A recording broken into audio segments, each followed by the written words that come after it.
Now you can see comedy's my only way out. So I forgot, I've got to say this even though you're my wife, that was good. So thanks very much, Kathy.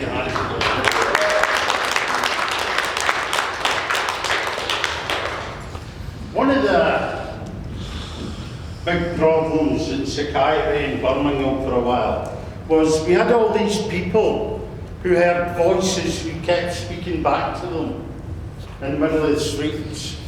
And they would get picked up by the police and taken back to the hospital, and then we'd see them and say, where you go? And then they'd be brought back again. So Mike Smith, who's director of nursing, said to me one day, Ron, we need a solution. And so we came up with a solution called cognitive mobile phone behavioural therapy. Right? Because at that time, everything had to be called a therapy, or you couldn't get signed off on it. Right? And it's amazing what they've done with therapies, isn't it? Walking therapy. Right? Art therapy.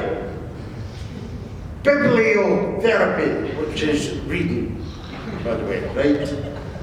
Okay, or cooking therapy. I have never cooked for therapy, I cook when I'm hungry. Right? But everything becomes therapy. And so we came up with cognitive mobile phone therapy. And what we did essentially is we gave everybody who answered their voices a mobile phone. It wasn't a 5C, right? It was an old one.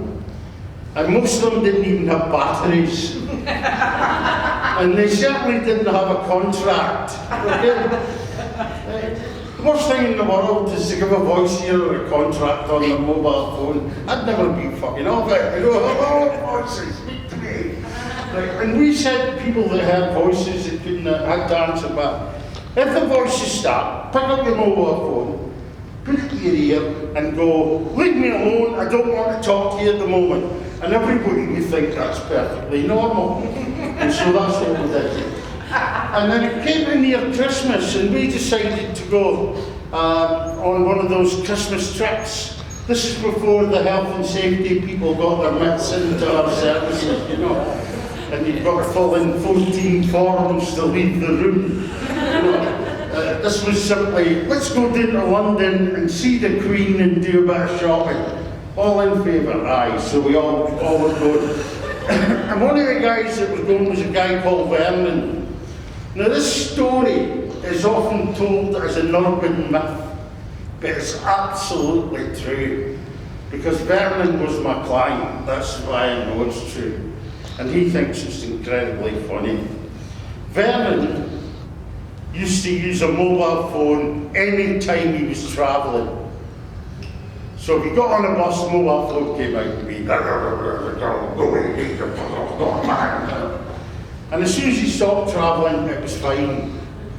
And so he decided he wanted to come to London. We went by train, and he's standing there in the train at the train station. He's okay. We get on the train, we sit down, and as soon as the train starts moving, out comes his mobile phone, and he's on. And he's on all the way down to London, just over an hour and a half. And as you get into London from Birmingham, there's this tunnel that's 1.5 miles long, right? And so you go into the tunnel and everybody's phone goes dead, except Vernon's, and he's on.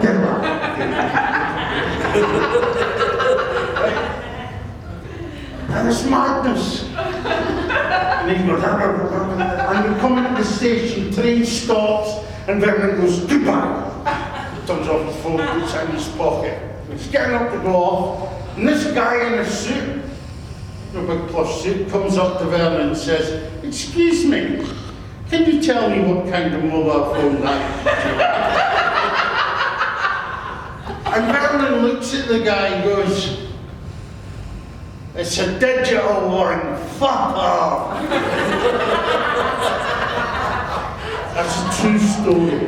That's why I had to swear at the end.